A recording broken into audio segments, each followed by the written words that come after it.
Hey everyone, welcome back. I am so excited to be here with you all today. Make yourself comfortable, take a deep breath, and let's jump right into it. What if the weight you are carrying is not a physical object? What if it is an invisible prison of your own making? Right now, millions of people walk through life with heavy loads. Their minds are locked into relationships that ended years ago.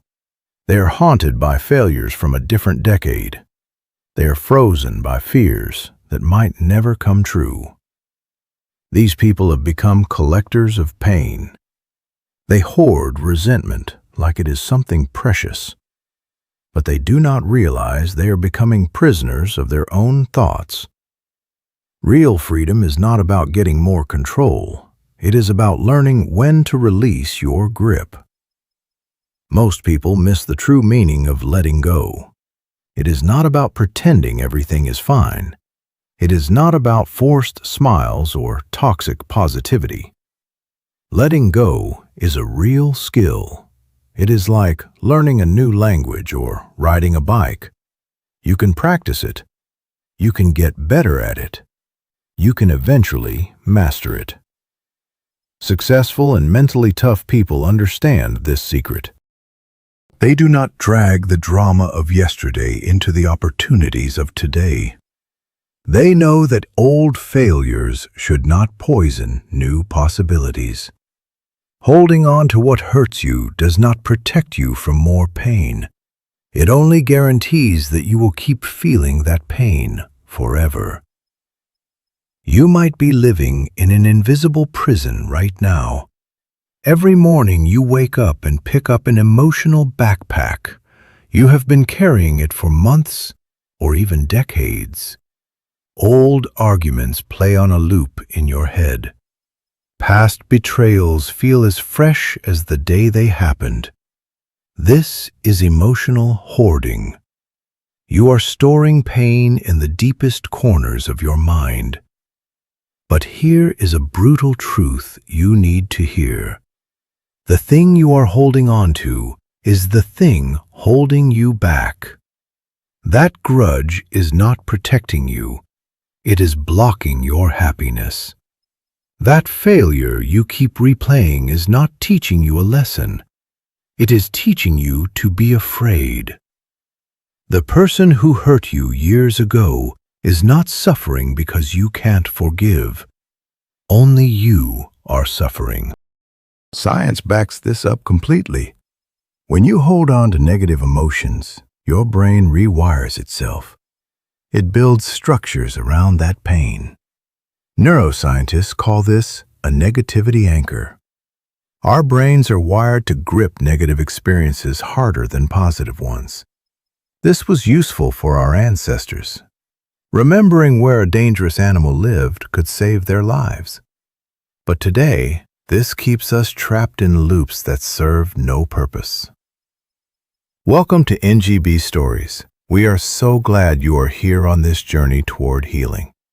If you want to transform your mind and live a better life, please subscribe to our channel. Join our community and hit the notification bell for more stories like this. Now, let's continue exploring how you can break free from the past. Every time you rehearse an old hurt, you strengthen a highway in your brain. Your brain cannot tell the difference between a memory and a real event. When you replay an argument from years ago, your nervous system reacts as if it is happening right now. Your stress hormones spike, your heart rate jumps, your body floods with chemicals as if you are under attack. You are not just remembering the past, you are reliving it. You have trained your brain to be an expert in pain. Every trigger becomes a chance to feel that old sting. Without realizing it, you have become addicted to your own suffering. Your mind convinces you that anger keeps you strong. It tells you that staying guarded is wisdom. But this is not wisdom. This is paralysis. You are not building walls to keep danger out. you are building walls that keep life out. Real strength is knowing what to release. The most powerful people are those who know how to let hurt go. They understand that forgiveness is about freeing themselves. It is about choosing not to let the past run your present. To change, you must understand your brain's attachment system. Your brain bonds to things for survival. This includes ideas, identities, and even pain. Once an attachment forms, your mind fights to keep it. This happens even when the attachment is destroying your life.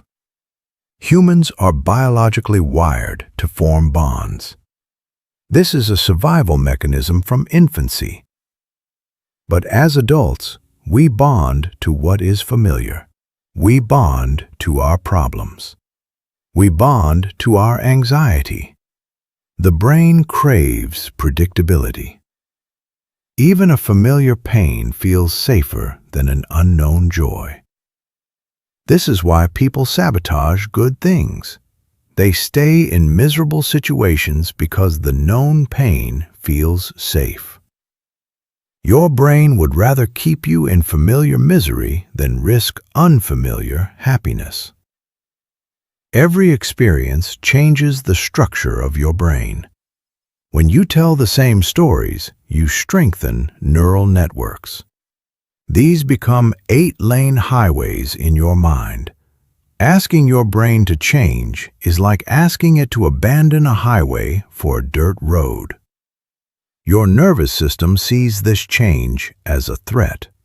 It activates a fight or flight response. This is why letting go is a neurobiological challenge. It is not just about willpower. You also get attached to the meaning of your experiences. If someone betrayed you, you decide that people cannot be trusted. If you failed, you decide you are not good enough. These meanings become your identity. Your brain works tirelessly to prove them true. This is why logical advice often fails. Letting go feels like a threat to who you are. You are not weak for finding this hard. You are simply human. You cannot force letting go with willpower alone. You must work with your brain's attachment system. You must gradually reduce the threat of change. You must create new positive associations. You must slowly shift your identity into a safe direction. The cost of carrying this baggage is devastating. It is not just a bad mood. It affects your health, your career, and your joy. It is like walking with a 100-pound weight on your back. Chronic resentment creates prolonged stress. This wreaks havoc on your physical body. Emotional stress is linked to heart disease and chronic pain. When you hold on to anger, your body produces cortisol and adrenaline. These are meant for short-term threats. But when the fire alarm of your stress response never shuts off, your system wears down. It literally ages you faster. Research shows that psychological stress shortens the protective caps on your chromosomes. You are shortening your lifespan at a genetic level. This baggage also destroys your relationships. You project past hurt onto new people.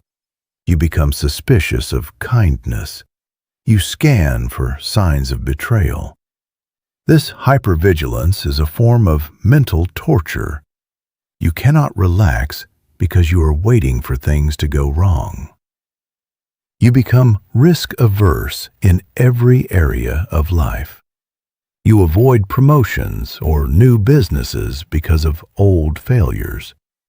You turn down opportunities because they remind you of past disappointments. Most tragically, this baggage steals your joy. When your nervous system is always active, you cannot relax. Even when good things happen, you wait for the other shoe to drop. You feel empty inside, despite your success. This is because you are still carrying the pain from when you had nothing. You are stuck in an old version of yourself. You define yourself by what happened to you, but this weight is not permanent. The fear is not keeping you safe. It is all just programming that can be changed. When you let go, you become free to experience life again. You must understand the difference between forgiveness and letting go. They are completely different processes. Letting go is about your relationship with your own experience. It is an internal release of attachment. You can let go of an impact without ever forgiving the person who caused it. Forgiveness is a choice to release a debt. It is often relational, but it is not required for your healing. Many people torture themselves trying to forgive. What they really need is to let go of the impact. You don't have to forgive an abusive parent to heal from trauma. You don't have to forgive a betrayal to move on. Premature forgiveness can actually block healing. It is a way of abandoning yourself emotionally. Real forgiveness comes from a place of fullness. It happens when you have processed your experience so well that the person becomes irrelevant. Their actions no longer have power over your joy. It feels more like indifference than a moral act. And if that feeling never comes, that is perfectly okay. Some actions are unforgivable. Your healing only depends on your capacity to let go of how those actions affected you. Your freedom is not dependent on someone else's apology. You don't need them to show remorse. This is incredibly liberating. It means your healing is entirely in your control. You don't have to wait for anyone. You can begin reclaiming your life immediately. To do this, you must understand the neuroscience of release. Real letting go requires working with your nervous system. When something bad happens, your brain stores it in multiple ways. The details go to one place. The emotions go to another. The physical sensations go into your body. This is why memories feel so alive. A simple smell or a tone of voice can trigger a full emotional flood. Traumatic memories stay frozen in their original form. They exist like undigested emotional food. Your brain keeps replaying them to try and make sense of them. But your brain is neuroplastic. It can rewire itself. Every time you access a memory, it becomes unstable for a short time. This is a window of opportunity. If you recall a painful memory while you are in a calm state, you can change it. You create a mismatch experience. You recall the pain while feeling secure and supported. This reduces the emotional charge. It integrates the memory as a normal part of your story. Talking about trauma can sometimes make it worse if you are in a distressed state. You end up encoding the memory with even more intensity.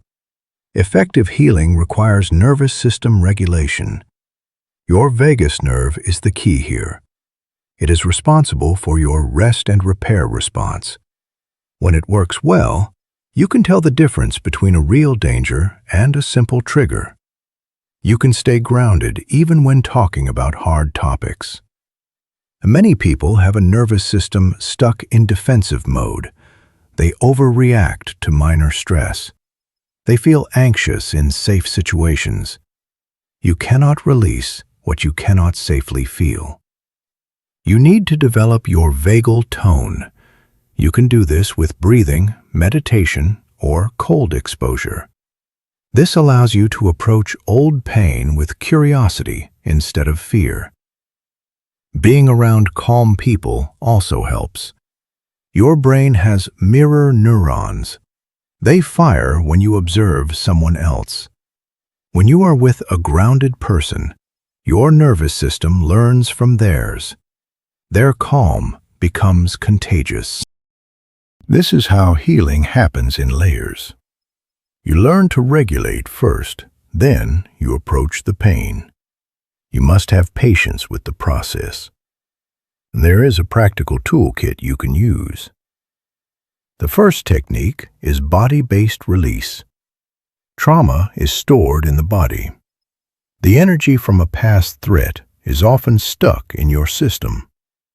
You must learn to track sensations in your body.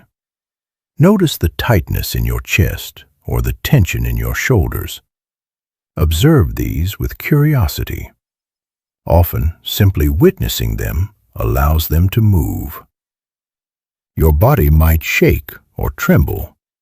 This is the organic process of the body healing itself. The second technique is belief examination. You must challenge the unconscious beliefs that keep you stuck. For example, if you believe that trust leads to pain, you will look for evidence to prove it. You create a self-fulfilling prophecy. Bring these beliefs into the light. Ask yourself if they are actually true in every case. How are they limiting you? The goal is to develop flexible beliefs that allow for growth. The third tool is breath-based regulation. Your breath is the fastest way to change your nervous system. Shallow breathing keeps you in a state of stress. Slow, deep breathing activates your repair system. Try coherent breathing. Breathe in for 5 counts and out for 5 counts. Do this for 10 minutes. This creates synchronization between your heart and brain. In this state, you can process difficult emotions safely. The fourth technique is parts work. Everyone has different aspects of their personality. Protective parts develop to keep you safe from past hurt, but they often overgeneralize. The part that learned not to trust anyone keeps operating even in safe relationships. You must build a relationship with these parts. Thank them for trying to protect you. Help them understand that the danger is over. This internal dialogue facilitates healing in the brain. The fifth tool is memory reprocessing. Recall a difficult memory while you feel strong and grounded. Imagine your current self visiting your past self. Offer comfort or protection. Visualize the memory in a setting where you feel safe. This doesn't change the past. It updates what the experience means for your nervous system. It proves that you are resilient rather than powerless. Different types of baggage need different approaches. Betrayal is a deep wound. It challenges your ability to trust anyone. Healing from betrayal means separating one specific person from the rest of the world. You learn differentiated trust. You assess trustworthiness based on current evidence. You don't have to trust everyone equally. You calibrate your trust based on consistency and track record. Failure and rejection also create heavy baggage. They make you believe you have fixed limitations. You start avoiding risks. Releasing this baggage requires a growth orientation. See failure as feedback. Recognize that rejection is often about compatibility rather than your value. You build confidence by proving you can handle any outcome. Childhood trauma requires you to reparent yourself. You must provide the safety and validation you did not receive as a child. You become the nurturing parent to your own inner child. This often involves grieving what was missing. It is a process of breaking old cycles. Shame is another heavy burden. Guilt says you did something bad. Shame says you are something bad. Healing shame requires self-compassion. It loses its power when you share it with trusted people who respond with empathy. Living a free life starts now. It is a choice you make every day. It means moving from a problem-solving mode into a flow mode. You stop trying to control every result.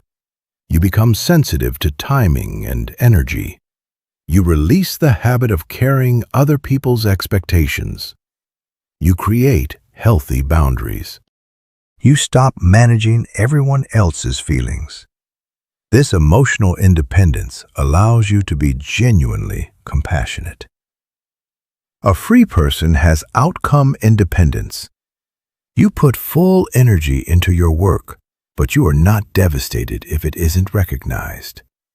You love completely without being destroyed if it isn't returned. This eliminates chronic anxiety. You focus on showing up fully for the present moment. You develop a sense of lightness and humor. You can laugh at the absurdity of life. You can care deeply without caring desperately. You must also become comfortable with being misunderstood. Not everyone will support your growth. Some people benefit from you staying small. Being authentic regardless of their reaction is a great gift. Your willingness to be real creates space for others to be real too. Your personal freedom helps heal the world around you.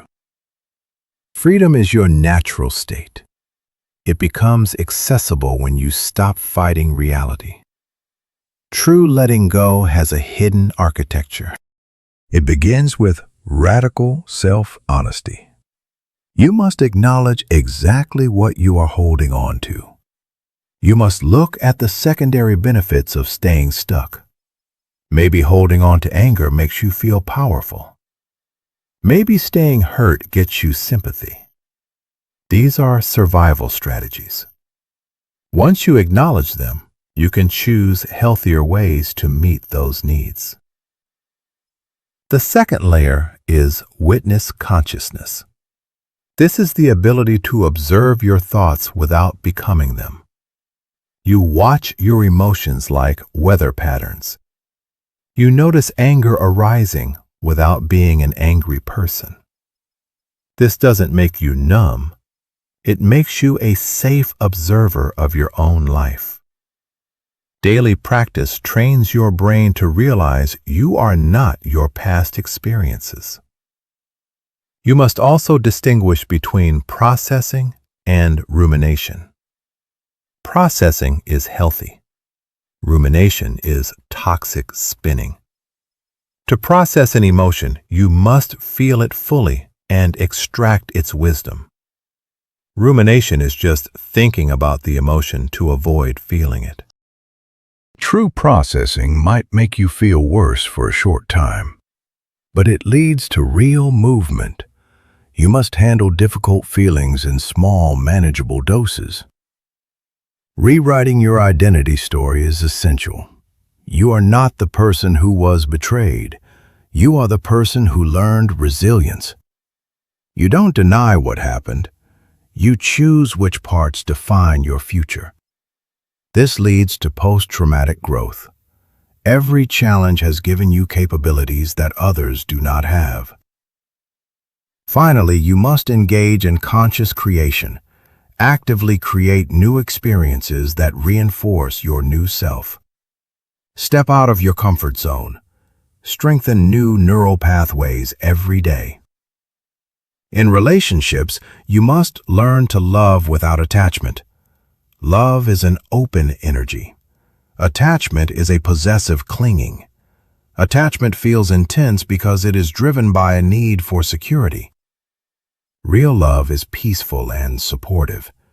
It wants the other person to be happy even if their path changes. Loving without attachment allows for deeper intimacy. You are not protecting yourself from loss. You are simply present. Healthy relationships require differentiation. You remain emotionally stable even when your partner is not. You don't take on their emotions as your own.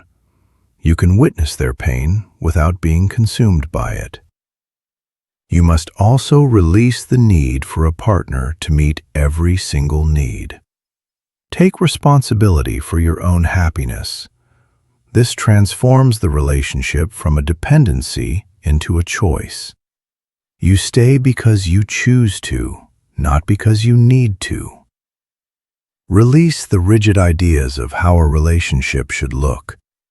Be willing to experiment and adapt. Stop looking for someone to make you whole. You are already whole. The best relationships involve two people who enhance each other's lives. Love the person in front of you, not their potential. Acceptance creates the space for positive change. Trying to force change only creates resistance. The need for control is a deep source of suffering. Control is an illusion born from powerlessness. You try to manage every variable to prevent pain, but this creates constant anxiety.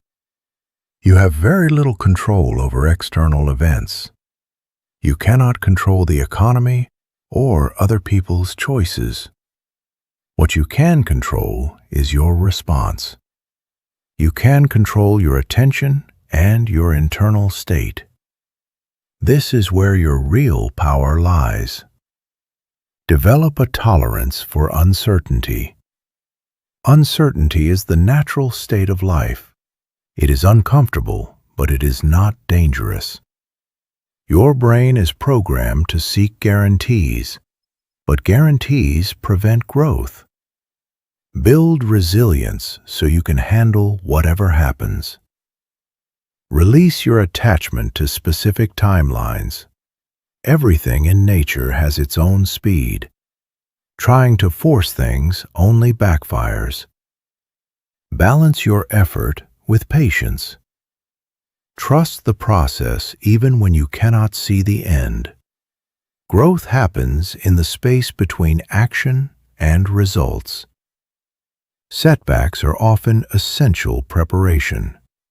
A rejection might lead to a better path. Learn to flow with life. Effortless action is not about being lazy. It is about working with natural forces instead of fighting them.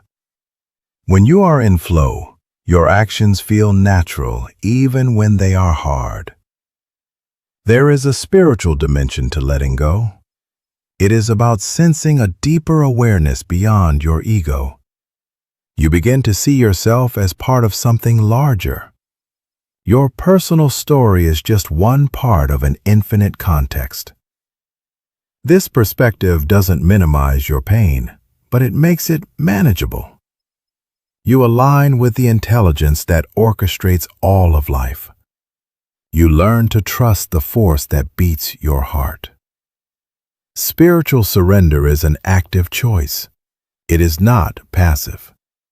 You take responsible action, but you hold the results lightly. This trust is often tested during difficult times.